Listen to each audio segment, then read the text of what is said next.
My teenage son enjoys violent films and idolizes characters who are ruthless and mean. It worries me sometimes as I feel he might think it is cool to be like these characters. How can I make him see the difference between fact and fiction without coming across as preachy? Okay, this is an issue that worries many parents, how to balance giving your child the freedom to explore whilst protecting them from being exposed to potentially damaging influences. And how you come across is vital. Come down too hard and you risk alienating him. At the same time, when you very much need to guide him. The reality is that most kids, well, they know right from wrong, and they can distinguish between fact and fiction. Though you don't elaborate, it's concerning that you feel your son might be having difficulty with that. It's important to ask yourself whether you feel the virtual action that he's seeing on the screen is translating into his real life behaviour. If your son's displaying aggressive tendencies or getting caught up in conflict with his peers or teachers at school, well then it's likely that his enjoyment of the films is having a damaging impact. And if that's the case, I suggest you seek professional counselling to help him better understand his anger issues, and then he can learn to manage them. Teenage boys, well, they're in a phase where they're beginning to explore what it means to be masculine.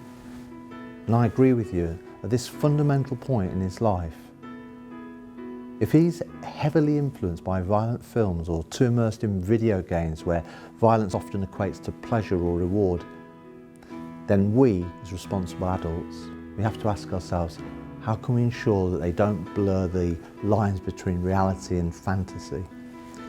I'm going to suggest a couple of approaches that might help restore some of the perspective for him. It's firstly important that you make sure the films that he's seeing, and if games are involved, I'd include those too, are appropriate for his age.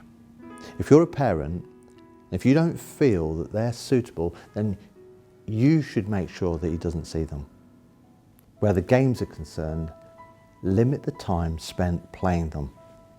Set out the ground rules and try to encourage wider interests. Talk to him openly about the negative consequences of violence and encourage a mature debate. And I think that's the key word here, maturity. Many teenage boys, they feel they have to impress their peers by, talking tough, but in reality, they're still feeling their way. We're surrounded by images of violence, not just in films, but in magazines, on TV, and daily in the news. It's going to be impossible to protect him from all of this. And as he grows up and becomes an adult, by talking about it with him, or even going to see films together, it's going to allow you to engage him in debate. Discuss real-world situations and put forward more positive male roles. Now that's an alternative. And you're probably right to be wary of sounding preachy. You approach it at his level and then you begin to understand why he thinks like this. Do it through discussion. Offset the violence with examples of resolving conflict and achieving your aims peacefully, and you're likely to see more of a compassionate attitude from him.